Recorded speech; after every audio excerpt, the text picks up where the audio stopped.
దేవునికి స్తోత్రం. ప్రభునందు ప్రియులరా, మన ప్రభువు రక్షకుడునైన క్రీస్తు యేసు పరిశుద్ధ నామంలో మీ అందరికీ శుభములు. ఈరోజు ఒక అద్భుతమైన వాగ్దానం దేవుడు నీకు ఇస్తున్నాడు. నిన్ను ప్రశస్తమైన వస్త్రములతో అలంకరించుచున్నాను. దేవుడు నిన్ను అలంకరిస్తున్నాడంట, ప్రశస్తమైన వస్త్రములతో. జకర్యా గ్రంథము 3వ అధ్యాయము 4వ వచనం. 23వ తేదీ నవంబర్ మాసము 2024 సంవత్సరం. అంటే పూర్తి వచనం ఎలా ఉందంటే, దూత దగ్గర నిలిచి ఉన్న వారిని పిలిచి ఇతని మైల బట్టలు తీసివేయుడని ఆజ్ఞాపించి, నేను నీ దోషమును పరిహరించి ప్రశస్తమైన వస్త్రములతో నిన్ను అలంకరించుచున్నాను అని సెలవిచ్చాను. ఎవరితో చెప్తున్నారు? ప్రధాన యాజకుడైన యెహోషువాకి దేవుని యొక్క దూత, ఏంజెల్ ఆఫ్ గాడ్ అని రాయబడి ఉంది. సో ఈ వాగ్దానం మనం నేర్చుకుందాం. ఏంటి ప్రశస్త వస్త్రములు? వస్త్రం అంటే ఏంటి? అయితే new international version, Zechariah chapter 3 verses 4. The angel said to those who are standing before him. దేవుని దూత తన ముందు నిలిచి ఉన్న వారితో ఇలాగూ చెప్పాను, take off his filthy clothes, అతని మలిన వస్త్రములు తీసివేయడి.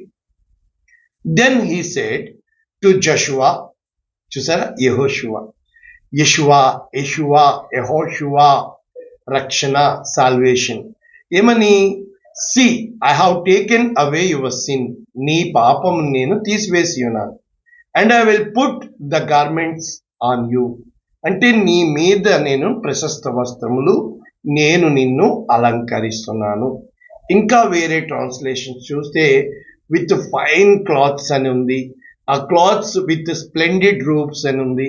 ఎన్నో అర్థాలు ఉన్నాయి. యాక్చువల్గా స్ప్లెండర్ అన్నది కరెక్ట్ వచనం.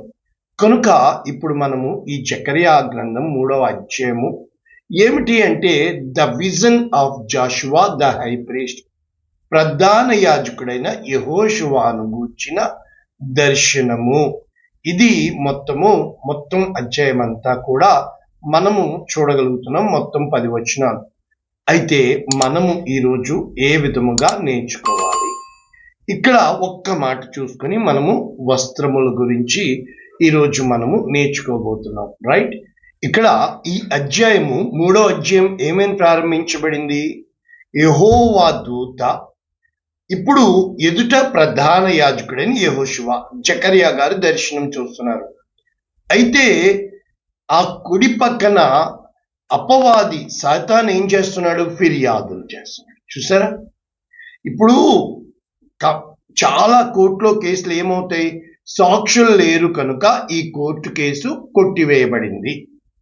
అంటే ఇప్పుడు ఇక్కడ ఫిర్యాదు చేసేవాడు లేకపోతే, కంప్లైంట్ లేకపోతే ఎవ్వరూ ఏమీ యాక్షన్ తీసుకోలేరు. అదే విధంగా ధర్మశాస్త్రం లేకపోతే నీవు పాపివి అని తీర్పు తీర్చలేరు. కనుక ఇప్పుడు సతాను గారి పని ఏంటి? కుడి పక్కన కంప్లైంట్ చేస్తున్నాడు. అయితే ఇక్కడ దేవుని దూత ఏం చేస్తుంది? నిన్ను గద్దించునుగాక అని చెబుతూ, యెరూషలేమును కోరుకును యెహోవా నిన్ను గద్దించును. అయితే ఈ యొక్క ప్రధాన యాజకుడైన యెహోషువా కోసము దేవుని అభిప్రాయం ఏంటంటే, ఇతడు అగ్నిలో నుండి తీసిన కొరివి వలె. అంటే ఒక ఏ విధముగా కొరకంచి అంటాం కదా చిన్నప్పుడు, మరి మన బిడ్డలకి గ్యాస్ లైటర్ తప్ప ఇది తెలియదు కదా. అగ్నిలో ఏ విధముగా అది కర్ర కాలుతూ ఉంటుందో ఆ విధముగా ఒక పక్కనే అన్నమాట. మరి రెండో పక్కన కాలితే పట్టుకోలేం కదా. కనుక ఇటువైపు కాలం వైపు చూస్తున్నారనమాట. కొరివిలాగా ఉన్నాడు అని దేవుని దూత చెప్తుంటే, ఇతనికి మలిన వస్త్రాలు ఉన్నాయి కాబట్టి మలిన వస్త్రాలతో నిలవబడి ఉన్నప్పుడు అక్కడ మైల బట్టలు తీసివేయుడి, ప్రశస్త వస్త్రములతో అలంకరించుచున్నానని చెప్పి అతని తల మీద తెల్లని పాగా పెట్టించుడని. కాబట్టి అతనికి పాగా అని రాశారు, కానీ యాక్చువల్గా ఇలా చుట్టడం. యాక్చువల్గా దీన్ని ఇంతకు ముందు వాక్యం నేర్పించాను, డయడమ్ అంటారనమాట, క్రౌన్. కనుక ఏమైంది? అలంకరించినట్లు మనము చూస్తున్నాం. అప్పుడు యెహోషువకి చెప్పుతూ, నీవు అధికారివై భద్రముగా నిన్ను నీవు చూచుకుని ఎళ్ళా అని చెప్పుతూ నా సన్నిధిని నిలుచువాడవవుతావు. ఇవన్నీ వాగ్దానాలు. అయితే ఇప్పుడు ఈ అలంకరణ మనకు వెంటనే ఏం గుర్తొచ్చేస్తుంది? ఆ మలిన వస్త్రాలు తీసి ప్రశస్త వస్త్రాలతో అలంకరించుట. ఒకసారి యోసేపు దగ్గరికి వెళ్తే ఆది కాండము 41వ అధ్యాయము 14వ వచనం. ఫరో యోసేపును పిలువనంపించాడు. మరి ఇప్పుడు రాజు ముందుకు వెళ్ళాలి. ఇప్పుడు వరకు ఇతని వస్త్రాలు ఏమున్నాయి? అతని వస్త్రాలు మలిన వస్త్రాలు. తరువాత అతని రూపం ఎలా ఉంది? ఒక ఖైదీ, బానిస. అంటే ఏ యోసేపును తండ్రి ప్రశస్తమైన వస్త్రము అలంకరించాడో అది చూసి అన్నదమ్ములు అతన్ని మీద పగపట్టి ఈర్ష్యతో అసూయతో అతని వస్త్రము తీసివేసి రక్తముతో నింపి ఇది నీ కుమారుడి వస్త్రమా అని చెప్పి ఏ వస్త్రాలు తీసివేసి అతన్ని అమ్మివేసి ఉన్నారో 20 కాసులకి. ఇప్పుడు ఆ తర్వాత బానిస కదా, బానిస వస్త్రాలే, చెరసాల వస్త్రాలే. కానీ ఇప్పుడు రాజు ముందుకు వెళ్తుంటే క్షౌరము చేయించుకుని మంచి బట్టలు కట్టుకుని ఫరో యొద్దకు వచ్చెను. చూసారా? వస్త్రములు అంటే మన వెలుపల కనబడేవి. ఇప్పుడు ఈ టాపిక్ లో 2 వచనాలు చూసి అప్పుడు మనము ఇంకా లోతుగా వెళ్దాం. రెండవది మనము చూస్తే ఈ వస్త్రాలు మనకి వెంటనే లూకాసు వార్త 15వ అధ్యాయము 20వ వచనం.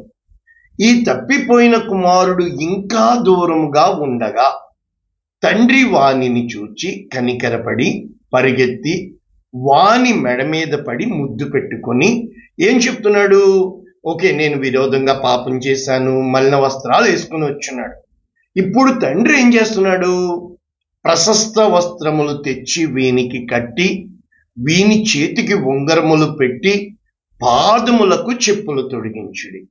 కాబట్టి ఇక్కడ పండగ జరిగింది. అంటే మీకు అర్థమవుతుంది ఏంటి? ఆ మలిన వస్త్రాలతో వచ్చిన కుమారుడికి తన వైభవమునికి తగ్గిన విధముగా ప్రశస్త వస్త్రాలతో అలంకరించుచున్నట్లు మనము చూస్తున్నాం. ఇంకా చూస్తే దేవుడు నిన్ను నన్ను ఎలాగ అలంకరిస్తాడు అన్నది మనము చూస్తే కీర్తన 45 అంతా రాజకుమారి నీ వస్త్రములెల్లా అగరు వాసనే సువాసన అని చెప్పి ఏ విధముగా అలంకరింపబడతామో రాయబడుతుంది కీర్తన 45. ఇంకా యెషయా 49:18 కన్నులెత్తి నలుదిశలా చుట్టూ చూడుము, వీరందరూ కూడుకొని వస్తున్నారు. ఎవరు అంట? నీవు వీరినందరినీ ఆభరణముగా ధరించుకొందువు. అంటే నీకు అలంకరణ ఇస్తానంటున్నాడు దేవుడు. పెండ్లి పరుస్తానంటున్నాడు. అంటే ఇప్పుడు పెండ్లి వస్త్రము, ప్రశస్త వస్త్రములు, మహిమా వస్త్రాలు ఎన్నో చూసాం కదా.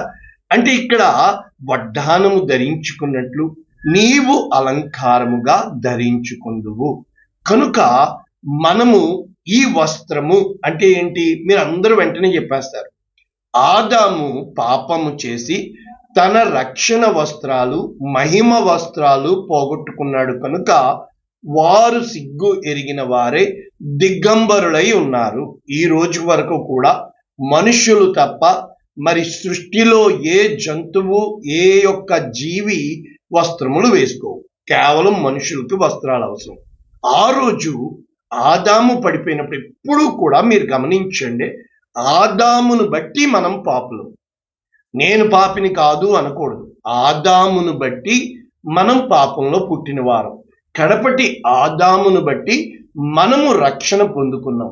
ఎప్పుడైతే ఆదాం పాపం చేశాడో మేము దిగంబరములం అని చెప్పి ఆ యొక్క మనకి అంజూరపు చెట్లు ఆకు ధరించాడో దేవుడు జంతువు చర్మాన్ని కప్పినట్లు, అది గొర్రెపిల్ల అని అది చెప్తారు. అది సబ్జెక్ట్ కాదు, వస్త్రములు.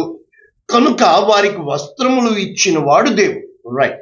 ఇప్పుడు మనము ఈ విధముగా ఆలోచిస్తూ ఎప్పుడైతే జకరియా దర్శనంలో ప్రధాన యాజకుడైన యెహోషువ సైతం అంటే వీరి యొక్క వస్త్రాలు ఎంతగా ఉండాలి అని అంటే ఇక్కడ అంటే యాజకుని వస్త్రాల కోసము ఎంత జాగ్రత్త తీసుకున్నాడంటే నిర్గమాకాండంలో అహరోను వస్త్రాల కోసము, ఆ తర్వాత వీళ్ళు సేవ చేయడానికి వెళ్ళినప్పుడు వాళ్ళు ఏ విధంగా వస్త్రాలు అక్కడ విడిచిపెట్టాలి, ఇవన్నీ కూడా అంటే దేవుని సన్నిధిలోకి వెళ్తున్నప్పుడు ఆ వస్త్రాలు ఇంకా ఎవ్వరూ కూడా తాకకూడదు. అంటే ఇదిగో యెహెజ్కేలు గ్రంథము 42:14. యాజకులు లోపల ప్రవేశించినప్పుడు పరిశుద్ధ స్థలమును విడిచి బయటి ఆవరణంలోనికి పోక అక్కడనే తాము పరిచర్య చేయు వస్త్రములు ఉంచవలెను. చూసారా, అవి ప్రతిష్ఠితములైనవి గనుక జనుల సంబంధమైన దేనినైనను వారు ముట్టినప్పుడు వారు వేరే బట్టలు, క్యాజువల్ డ్రెస్. అంటే మేము కూడా అప్పుడు ఎలక్ట్రానిక్స్ కనుక కొన్ని ల్యాబ్స్లోకి వెళ్ళేటప్పుడు పైన ఒక ఎఫ్రోన్ ఇస్తారు, అదే విధంగా ఐసీయూలోకి వెళ్తే ఒక ఎఫ్రోన్ ఇస్తారు. ఎందుకని? నీవు ఆ స్పెషల్ ప్లేస్లోకి వెళ్తున్నావు కనుక. అంటే వస్త్రములు అంటే నీవు ధరించుకున్నది ఎవరు చూస్తున్నారు? నీ ఫిజికల్ అపియరెన్స్. కనుక వస్త్రములను బట్టి మన యొక్క విలువ ఆధారపడి ఉంటుంది అని చెప్తున్నారు. మరి దేవుడు చూసే వస్త్రాలు ఏమిటి? మరి దేవుడు చూసే వస్త్రాలు అని చెప్పినప్పుడు దేవుని యొక్క వాక్యము మనందరికీ తెలుసు. ఏమని దేవుని యొక్క వాక్యం చెప్తుంది? యెషయా గ్రంథము 64వ అధ్యాయం మనందరికీ తెలుసు. మేము మా నీతి క్రియలు మురికి గుట్టలు. అంటే ఈ మైల వస్త్రాలు అంటే ఏంటంటే స్వనీతి. మేం మంచి వాళ్ళము, మాలో ఏ పాపం లేదు, ఎదుటోడు పాపిష్టోడు. సో ఈ వస్త్రములు వీళ్ళవి ఏ విధముగా ఉన్నాయి? ఇప్పుడు ఆత్మ దేనిని చూస్తుంది? నీవు వేసుకున్న వస్త్రాలు ఖరీదైనవా, సిల్క్ అయినవా, పట్టువా, ఇవి చూడదు. ఆత్మ ఎప్పుడు ఆత్మని చూస్తుంది. అంటే ఆత్మీయ వస్త్రాలు కనుక మా నీతి క్రియలు మురికి గొడ్డల వల్లే. కనుక ఇక్కడ మనము ఈ విధమైన ఈక్వేషన్లోనికి వెళ్తూ మనము ఎక్కడ దీన్ని ఈక్వేషన్ చేయగలము? ఇలా ఆలోచిస్తుంటే యేసుప్రభు వారు ఒక ఉపమానం చెప్తూ మత్తయి సువార్త 22:11 అక్కడ పెండ్లి విందుకు పిలుస్తాడు. పిలవబడిన వారు రారు. మాకు ఆ పని ఉంది, ఈ పని ఉంది, సంత వీధుల్లోకి పోయి తీసుకురండి అంటారు. అందరూ వచ్చేస్తారు. వాళ్ళు భోజనం పెడతా ఉంటారు, రాజు ఉంటాడు. అక్కడ రాజు లోపలికి వచ్చి కూర్చుండి భోజనం చేస్తున్న వారిని చూచినప్పుడు పెండ్లి వస్త్రము ధరించుకొనని ఒకని చూశారు. పెండ్లి వస్త్రము లేక స్నేహితుడా ఇక్కడికి ఎలాగొచ్చావు? అతని దగ్గర జవాబు లేదు. అప్పుడు ఇతని చీకటిలోనికి అంటే వస్త్రాలు ఇంకెక్కువ ఎందుకు? ఒక్క మాటలో వస్త్రము అంటే ఏంటంటే రోమీయులకు రాసిన పత్రిక 13వ అధ్యాయము దేవుని యొక్క వాక్యము స్పష్టంగా నీతో నాతో చెప్తుంది. 14 మెట్టుకు ప్రభువైన యేసుక్రీస్తును ధరించుకొనిన వారమై. అంటే నీ యొక్క వస్త్రము ఈజ్వల్ టు ప్రభువైన యేసుక్రీస్తు. యేసుక్రీస్తు స్వారూప్యంలోని మారిన వాడవై. కారణం ఏంటి? ఎందుకు యేసుక్రీస్తు వస్త్రములని చెప్తున్నారు? ఎప్పుడైతే ఆదాము మలినమైపోయినాడో కడపటి ఆదాముగా వచ్చిన యేసుక్రీస్తు ప్రభుల వారు మార్కు సువార్త 9వ అధ్యాయం 2వ వచనం 6 దినములైన తర్వాత యేసు పేతురును, యాకోబును, యోహానును మాత్రం వెంటబెట్టుకుని ఎత్తైన యొక్క కొండ మీదకి ఏకాంతముగా వారిని తోడుకుని పోయి వారి ఎదుట ట్రాన్స్ఫిగరేషన్ రూపాంతరము పొందెను. మరి వస్త్రం అంటే ఏమనుకున్నారు? రూపాంతరము పొందెను. ఇక్కడ మళ్ళా వస్తాను. యోహాను సువార్త 20వ అధ్యాయం 7వ వచనం. ఇప్పుడు వాళ్ళు వచ్చారు శిష్యులు, మగ్దలిని మరియు ఏడుస్తూ చెప్తుంటే పేతురు లోపలికి వెళ్ళిపోయి చూస్తాడు. నార బట్టలు పడియుండుటయు, అతనికి కట్టిన కట్లు ఇప్పేయండి అని లాజర్ని పిలిచినప్పుడు వీళ్ళు ఇప్పుతారు ఆ వస్త్రాలు, నార వస్త్రాలు. మరి యేసుక్రీస్తు ప్రభుల వారికి నార వస్త్రములు, ఆయనకి కట్టిన అంటే దేహానికి చుట్టిన నార వస్త్రములు పడియుండుటయు, ఆయన తలరుమాలు నార బట్టల యొద్ద ఉండక వేరుగా ఒక చోట చుట్టిపిండి. అంటే ఇప్పుడు ఆలోచించండి, ఇంకా ఆ వస్త్రాలతో పని లేదు, ఆయన మహిమ వస్త్రాలు. కనుక ఈ మహిమ వస్త్రాలు ఇక్కడ ఏమని రాయబడుతుంది? రూపాంతరము. ఆయన వస్త్రములు మార్కు 9:3 ప్రకాశమానమైనవి, మిగుల తెల్లనివియు, ఏ చాకలి కూడా, అంటే సూపర్ రిన్, సూపర్ టైడ్, అంటే మోషే ఏలియాలు కూడా ఏ వస్త్రాలు ధరించారు? ఇప్పుడు ప్రశస్తమైన వస్త్రాలు. ఇందాక మరి దేవదూతలు ఏ వస్త్రం ధరించారు? యోహాను సువార్త 20వ అధ్యాయము అక్కడ ఈ 12వ వచనం, తెల్లని వస్త్రములు ధరించిన ఇద్దరు దేవదూతలు. అంటే తెల్లని వస్త్రాలు కదా, మహిమ. సూర్యుడు ఏ వస్త్రం? కాంతి, కాంతి వస్త్రాలు.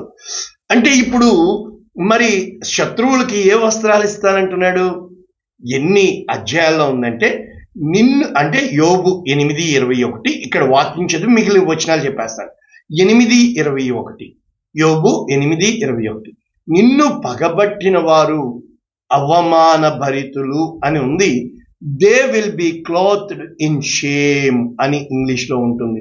అలాగే ఇంకా మిగిలిన వచనాలు కీర్తన 109:29, వాళ్ళు అవమానమును సిగ్గును నిలువుటంగిగా. ఇంకా కీర్తన 35:26, అక్కడ సిగ్గు లజ్జ ఇవి వాళ్ళకి వస్త్రములుగా. అలాగే కీర్తన 71:13, దేవుడు వారికి సిగ్గును వస్త్రముగా ఇస్తాను అని చెప్తున్నాడు. మరి భక్తుడు ఏమని చెప్తున్నాడు? దేవుని బిడ్డలకు ఏమిస్తారు? యోబు గ్రంథము 29:14, నేను నీతిని వస్త్రముగా ధరించుకుని ఉంటిని కనుక అది నన్ను ధరించి. అంటే నీ క్రియలు నీకు ముందుగా వెళ్తాయి, నీ మహిమ నీకు ముందుగా వెళ్తుంది. నీ దేవుడు నీ సైన్యం వెనక్కి తట్టిన కాపలా. అంటే నీవు ధరించుకున్న ఖరీదైన వస్త్రాలు దురాత్మలు చూడవండి, ఆ వెలుగు, ఆ మహిమ, అని ఆత్మ వస్త్రాలు, ఆత్మీయ నేత్రాలు. అంటే నా న్యాయ ప్రవర్తన నాకు వస్త్రము బాగా ఆయను. ఎలాగా? గుడ్డి వారికి నేను కన్నులైతిని, కుంటి వారికి నేను పాదములైతిని అని చెప్పుతూ తన వస్త్రములు, అంటే క్రీస్తును ధరించుకుని వారై నవీన స్వభావము కలిగి. మరి ఈ రోజున నవీన స్వభావము అని చెబుతూ మనము ఈ వాక్యాలు మీకు అర్థమైనవి కనుక మనకి అర్థమయ్యేటట్టు చెప్పి మనం ఇక్కడ వాక్యపు లోతుల్లోనికి వెళ్ళి ముగించుకుంటే, దేవుని యొక్క వాక్యము ఈ రోజు నీకు చెప్తుంది. యెషయా గ్రంథము 61వ అధ్యాయం 3వ వచనం, సియోనులో దుఃఖించు వారికి. ఇప్పుడు వరకు దుఃఖమే ఉందా? దుఃఖం ఎందుకు ఇస్తాడో తెలుసా?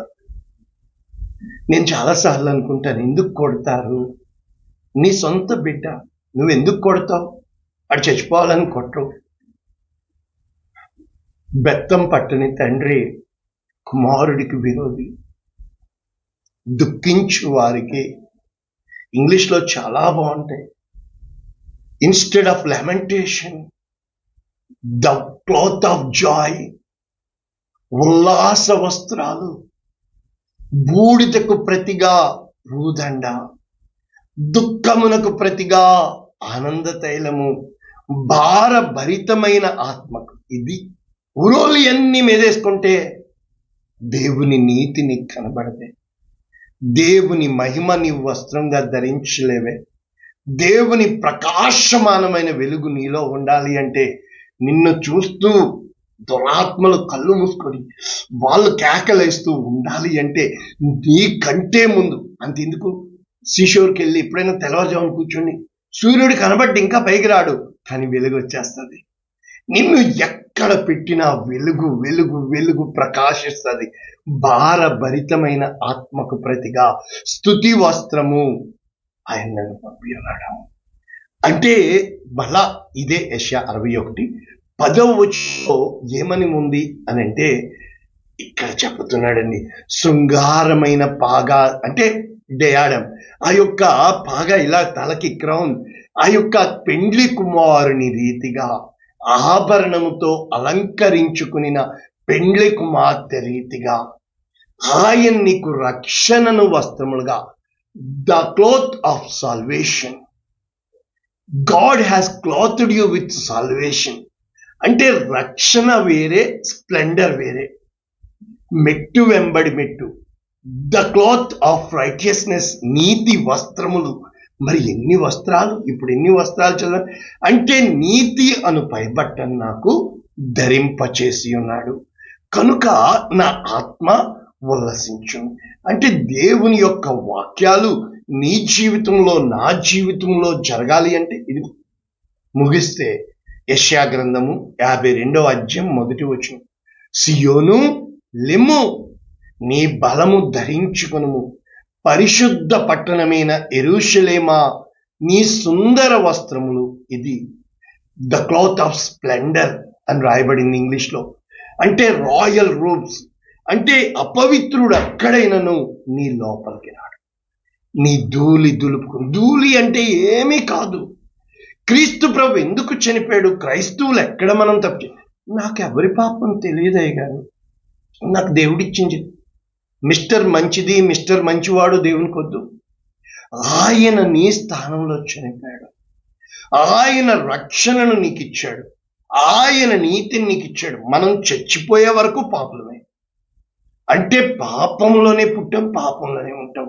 కనుక సియోను కుమారి, నీ మెడకట్లు విప్పివేసుకోము. అంటే మీరు అమ్మబడ్డారు, మనం అమ్మబడ్డాం. కనుక మీరు దేవుడే అప్పగించాడు అష్షూరుకి, ఐగుప్తుకి.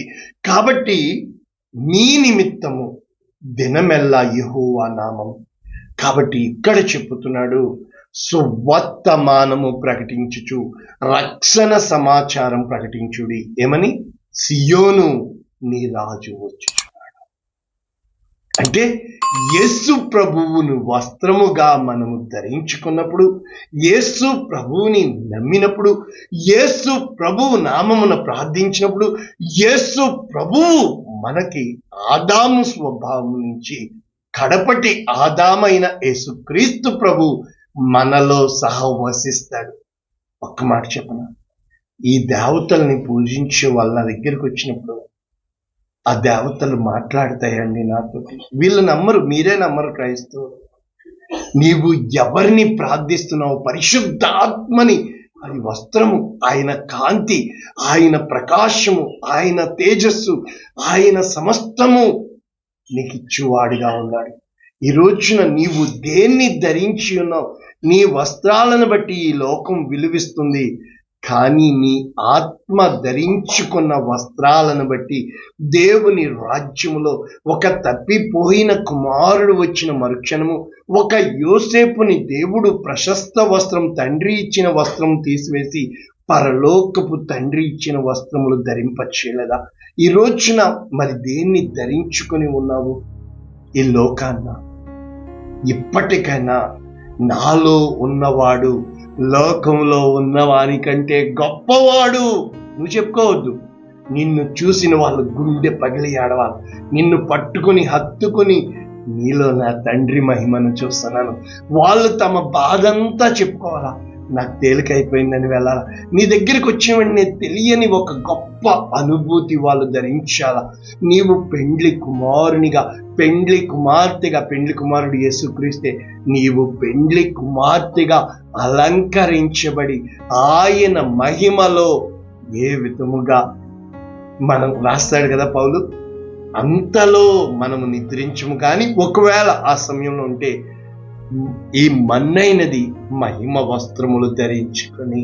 So what Adam has lost అంటే ఏ మహిమ వస్త్రము ఆదాం పోగొట్టుకున్నాడో, కడపటి ఆదాము ఇప్పుడు చూపించాను కదా, ఆ మహిమ వస్త్రాన్ని తిరిగి తండ్రి ఎదుట దేవునికి తిరిగి ఇచ్చాడే. నీవు నేను ఇంకెప్పుడు వద్దండి, యేసు క్రీస్తు ప్రభుల వారు మాత్రమే. కక్ష, పగ, కార్పణ్యం. దేవుడు అన్యాయస్తుడా? దేవుడు నీతిమంతుడు కాదా? నీతిని వస్త్రముగా. మరి యోబుని ఎందుకు కబడ్డీ ఆడేశాడు? మోషేని ఎందుకు కబడ్డీ ఆడేశాడు? కమాన్, ఈ రోజుకైనా క్రీస్తుని ధరించావా? నిన్ను చూస్తున్న వారు క్రీస్తు మహిమ నీలో చూస్తున్నారా? నీతో మాట్లాడుతుంటే దేవునితో మాట్లాడుతున్నట్టు అనిపిస్తుందా? అయితే నీకోసమే పరిశుద్ధుడా, ప్రేమ కలిగింది తండ్రి, విత్తబడిన వాక్యము నిండార్లుగా ఫలింపచేయమని. రక్షణ వస్త్రాలు చెప్పాను, నీతి వస్త్రాలు చెప్పాను, ఉల్లాస వస్త్రాలు, ప్రశస్తమైన వస్త్రాలు, ద స్ప్లెండర్, ద గ్లోరీ.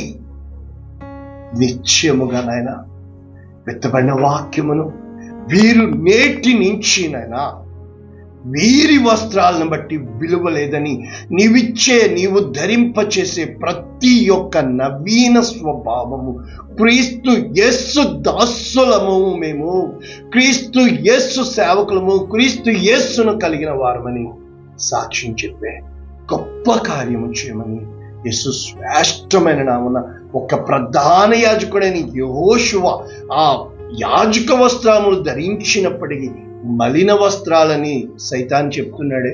సైతాన్ ఎప్పుడూ నేరం మోపుతాడు. మమ్మల్ని ప్రశ్నించే వాళ్ళే ఎక్కువ, కానీ వాళ్ళని ఒక్క ప్రశ్న అడిగినా జవాబు చెప్పగలరా? జీవితం అంతా ఎదుటోళ్ళని ప్రశ్నిస్తున్న వీళ్ళు ఒక్కసారి ఆ ప్రశ్న నాకెదురైతే, నా యేసు ప్రభు నాలో ఉన్నాడు, ఇకను జీవించువాడని నేను కానన్నా పౌలు వలె మార్చమని యేసునామమున దీవిస్తున్నాము తండ్రి, ఆమేన్. God bless you all. Like చేయండి, షేర్ చేయండి, అనేక మందికి పంపించండి. God bless.